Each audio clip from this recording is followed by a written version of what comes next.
Selamat siang, Assalamualaikum warahmatullahi wabarakatuh. Kita lanjutkan pertemuan yang keempat dari IKM Ilmu Kesehatan Masyarakat dengan tema konsep timbulnya penyakit.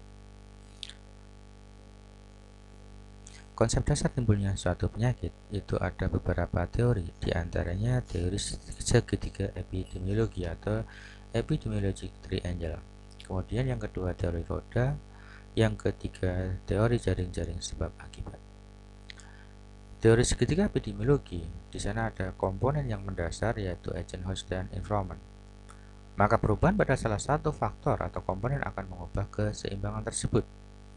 Hubungan ketiga komponen digambarkan sebagai tuas dalam timbangan, di mana lingkungan sebagai penumpu. Sebagai gambaran segitiga epidemiologi ada agent, host, dan informant atau lingkungan. Kita lihat segitiga epidemiologi, ya, di mana lingkungan sebagai tuas. Pada model seperti ini, ya, seseorang berada pada kondisi yang sehat, di mana agent, host, dan lingkungan berada pada kondisi yang seimbang. Ya, ini garis horizontalnya seimbang, tidak ada yang lebih tinggi dan rendah. Kita masuk pada model yang pertama, di mana agent turun, host naik, lingkungan tetap. Maka bisa dijelaskan di sini kemampuan agent meningkat. Agent mendapat kemudahan menimbulkan penyakit, ya dia semakin berat, gitu kan logikanya.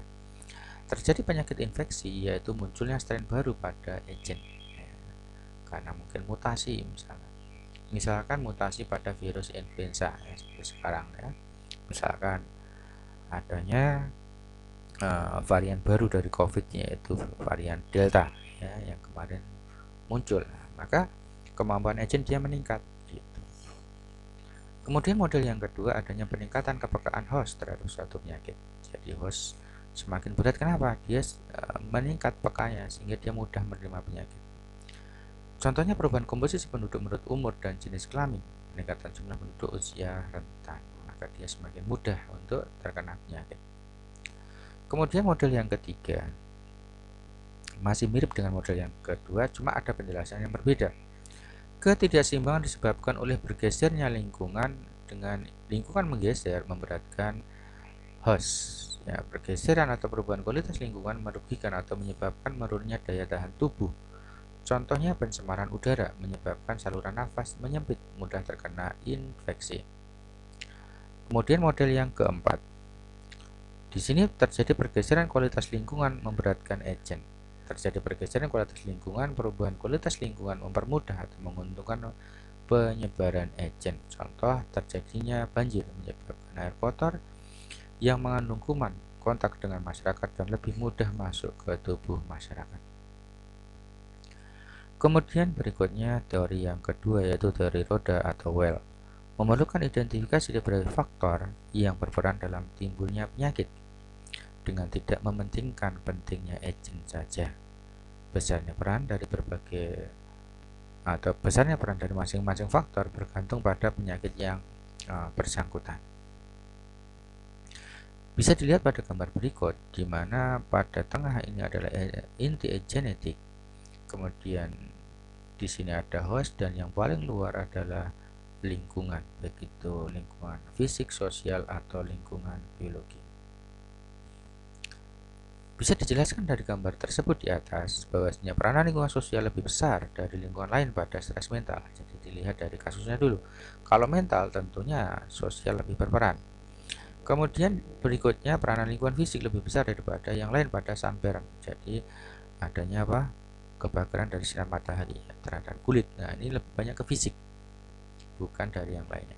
Kemudian peranan biologi lebih besar daripada yang lainnya, misalkan kasus penyakit malaria.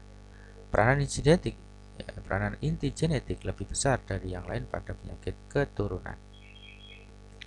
Kemudian teori yang ketiga, yaitu teori jaring-jaring sebab akibat, the web of causation. Suatu penyakit tidak tergantung pada satu sebab berdasarkan teori ini yang berdiri sendiri, melainkan sebagai akibat dari serangkaian proses akibat, sebab akibat. Ya, adanya proses sebab akibat. Penyakit dapat dicegah dengan memotong rantai pada berbagai titik.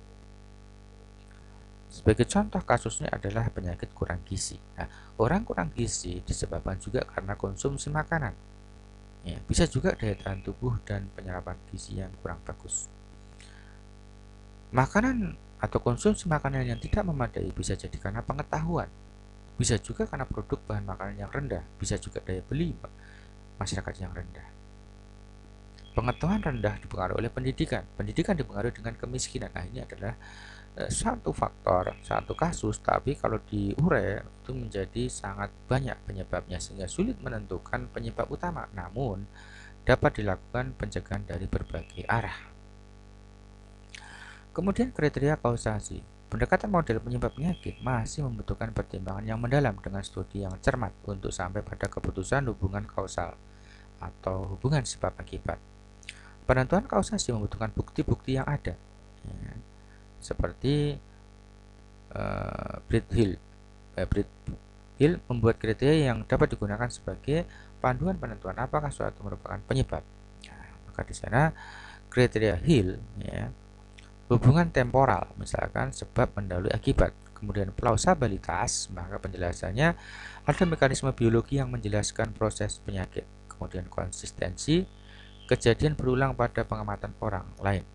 Kemudian kekuatan hubungan, nilai risiko relatif yang besar dan signifikan secara statistik. Dose respon relationship, ya, makin besar paparan terhadap agent diikuti dengan peningkatan kejadian penyakit. Kemudian reversibilitas, yaitu penurunan paparan terhadap agent diikuti penurunan kejadian penyakit. Kemudian desain studi, desain terbaik adalah dengan eksperimen, dengan percobaan. Kemudian kriteria berikutnya jumlah bukti, makin banyak bukti memperkuat kesimpulan. Kemudian analogi, hubungan sebab akibat sudah terbukti untuk penyebab penyakit serupa, jadi ada pengalaman yang lainnya. Kemudian spesifitas, satu penyebab menimbulkan satu efek. Kemudian berikutnya syarat agent sebagai penyebab. Syaratnya diantaranya dijumpai pada setiap kasus yang diteliti. Agent hanya menyebabkan penyakit yang diteliti. Kemudian agent juga bisa diisolasi secara sempurna. Kemudian bagaimana cara mencegah penyakit? Bisa menghindari paparan, juga menurunkan kerentanan, misalkan dengan meningkatkan daya tahan tubuh terhadap dengan imunisasi. Kemudian komponen rantai penularan. Di sana ada penyebab penyakit, reservoir agent, portal of exit, ya pintu keluar, kemudian ada pintu masuk, kemudian cara transmisi dan kepekaan host. Jalur transmisi yang langsung atau direct, contoh penyakit diantaranya melalui droplet seks, darah, kulit ke kulit. Kemudian vektor misalkan melalui serangga, hewan dan yang lainnya, misalkan adanya tikus, kecoa dan sebagainya. Kemudian lingkungan bisa melalui makanan, minuman, ya. Kemudian udara misalkan dengan debu dan partikel. Kemudian pintu masuk, ya, misalkan ataupun pintu keluar, misalkan melalui konjungtiva yang biasanya dijumpai pada beberapa penyakit mata tertentu. Kemudian melalui saluran nafas, misalkan melalui droplets. Kemudian melalui pencernaan. Kemudian melalui saluran urogenital, biasanya bersama dengan urin atau zat yang lain keluar melalui saluran tertentu. Kemudian melalui luka pada kulit ataupun mukosa. Kemudian secara mekanik seperti suntikan atau gigitan pada beberapa penyakit tertentu. Kemudian model transmisi, mode of transmission. Setelah unsur penyebab telah meninggalkan reservoir, maka untuk mendapatkan potensi yang baru harus berjalan melalui suatu lingkaran perjalanan khusus atau suatu jalur khusus yang disebut dengan jalur penularan. Secara garis besar, jalur penularan dapat dibagi menjadi dua, baik itu langsung dan tidak langsung. Penularan langsung yaitu penularan yang terjadi secara langsung dari penderita atau reservoir ke pejamu atau potensi yang baru. Sedangkan penularan tidak langsung berarti penularan yang terjadi melalui media tertentu seperti media udara ataupun melalui benda tertentu dan melalui vektor. Kemudian proses penularan penyakit dari sumber penularan seperti adanya penderita, pembawa kuman, binatang sakit, dan tumbuhan sampai kepada penjamu. Di sini dipengaruhi dengan keadaan umum penjamu, kekebalan, status fisik keturunan. Maka cara penularannya bisa langsung, bisa melalui udara, makanan dan minuman, juga melalui vektor. Cara keluarnya bisa melalui kulit, mukosa, saluran pencernaan, pernafasan, urogenital, gigitan, ataupun juga plasenta. Kemudian berikutnya riwayat alamiah penyakit. Riwayat alamiah penyakit adalah penyakit mengacu pada proses perkembangan penyakit pada individu dari waktu ke waktu dan di dalam hal tidak dilakukan intervensi. Jadi tidak ada intervensi di dalamnya sehingga penyakit itu berlangsung secara alami. Proses perkembangan penyakit, tahap riwayat penyakit bisa prepatogenesis, pasto, dan pasca patogenesis. Tahap prepatogenesis, pada tahap ini telah terjadi interaksi antara penyambut dengan bibit penyakit, tetapi interaksi ini masih berada di luar tubuh, sehingga seseorang masih sehat. Kemudian patogenesis dibagi menjadi tahap awal inkubasi, jadi penyakit sudah masuk dan baru awal menimbulkan penyakit. Di antaranya, masa inkubasi satu penyakit dengan yang lain itu berbeda-beda. Misalkan AIDS 2 bulan sampai 10 tahun. Ini adalah waktu tercepat dan terlama yang sudah diteliti. Kemudian antrak 2 sampai 7 hari dan begitu seterusnya dengan penyakit yang lain mempunyai masa inkubasi yang berbeda-beda. Kemudian tahap penyakit dini. Tahap ini dimulai dengan munculnya gejala penyakit yang kelihatan ringan, tapi tahap ini sudah mulai menjadi masalah kesehatan karena sudah ada gangguan patologi walaupun penyakit masih dalam masa subklinik. Kemudian tahap penyakit lanjut merupakan tahap di mana penyakit bertambah jelas dan mungkin tambah berat dengan segala kelainan patologi dan gejalanya. Pada tahap ini penyakit sudah menunjukkan gejala dan kelainan klinis yang jelas sehingga diagnosa sudah relatif mudah ditegakkan. Kemudian pasca patogenesis, yaitu berakhirnya pada suatu penyakit, maka bisa berupa seseorang bisa sembuh secara sempurna, bisa juga dia mengalami satu kecacatan, atau dia karier, dia sehat tapi dia masih membawa. Kemudian kronis menaun atau keadaan yang terakhir meninggal dunia.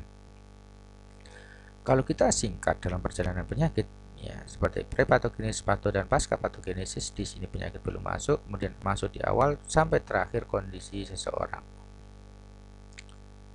Kemudian manfaat dengan adanya riwayat alamiah yaitu untuk diagnostik tujuan pertama, kemudian yang kedua untuk pencegahan, dan yang ketiga untuk terapi penyakit.